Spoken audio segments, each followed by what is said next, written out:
कोल्हापुर में आज पूर्व सरकारी इंजीनियर के यहां पड़ी एंटी करप्शन ब्यूरो की रेड में 4 करोड़ 14 लाख से ज्यादा चल अचल संपत्ति जब्त की गई है। सुरेश पाटिल नाम का यह पूर्व कर्मचारी जल संपदा विभाग से जुड़ा था और मंत्रालय में कार्यरत था। इसके खिलाफ कोल्हापुर के शाहूपुरी पुलिस थाने में मामला दर्ज हुआ। सुरेश पाटिल की पत्नी और बेटे को भी पुलिस ने से आरोपी बनाया। पाटिल की सांगली, सोलापुर, पुणे में प्रॉपर्टी पर आज एक साथ छापेमारी हुई। पूरे देश में कैशलेस इकोनॉमी की बात हो रही है। नोटबंदी के पीछे भी सरकार की वही मंशा है, पर इसकी राह में एक बड़ी बाधा इंटरनेट कनेक्टिविटी है। इसीलिए पुणे के एक भाई बहन ने मिलकर ऐसा ऐप बनाया है जिसके जरिए बिना इंटरनेट के सिर्फ मोबाइल से एसएमएस भेजकर पेमेंट होती है।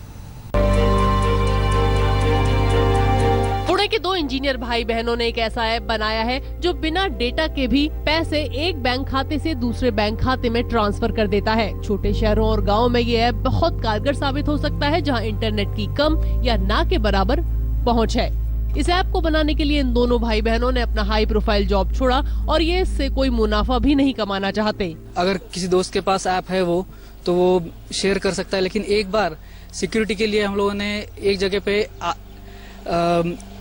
सेल नंबर और ईमेल आईडी, ये कॉम्बिनेशन यूनिक रहना चाहिए। ऐसा करके हम लोगों ने रजिस्ट्रेशन का एक प्रोसेस है छोटा, हार्डली आधा मिनट 2 मिनट लगेगा, जिसके कारण ये ऐप रजिस्टर हो जाएगा। इसके बाद मोबाइल बैंकिंग यूज करके, मतलब अकाउंट नंबर, IFSC और मेरी मोबाइल बैंकिंग की सेवा बैंक की जो है वो एक्टिव रहेगी, तो मैं इससे ट्रांजैक्शंस कर पाता। बाजार में और भी ऐप है कि जो लोग इस्तेमाल कर रहे हैं, जैसे पेटीएम है, वो भी काफी लोकप्रिय हो गया है। तो पेटीएम के तुलना में आपका ऐप कैसे और क्यों बेनिफिशियल है? पेटीएम ये वैलेट है और वैलेट में ये होता है कि आप आपके बैंक से पैसा निकाल के आप वैलेट में डालते हो और फिर वैलेट से यूज करते हो। तो वैलेट में पैसा किसी इनडायरेक्ट वे में लॉक हो जाता है। मैं उस वैलेट से फिर मैं पेटीएम वाले को ही दे सकती हूँ दूसरा पैसा। तो ये ऐप में वो नहीं है, ये डायरेक्टली पेयर के बैंक अकाउंट से पेई के बैंक अकाउंट में जाता है, बीच में कोई पैसा काटता नहीं है। इस ऐप का प्रयोग छोटे से छोटा काम धंधा करने वाले भी कर सकते हैं। इसके जरिए छोटी से छोटी राशि भी ट्रांसफर की जा सकती है। अब तक 415 लोग ये ऐप डाउनलोड कर चुके हैं। को छुट्टी का प्रॉब्लम कभी नहीं होता है। बेसिकली कार्ड भूल गए, घर पे रह गए, अभी पेमेंट कैसे करूं? तो QR कोड से मेरा दुकान में जो लगा है उसके ऊपर इमीडिएटली स्कैन करके वो पेमेंट कर सकते हैं, तो काफी सुविधा भी होती है।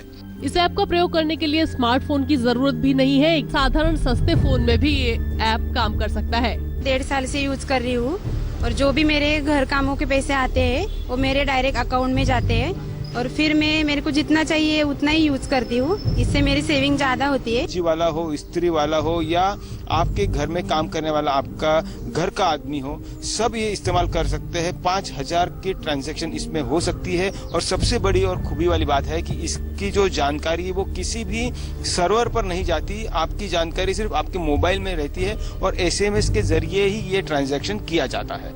कैमरामैन गोपाल हरने के साथ पंकज खेलकर, पुणे, आज तक।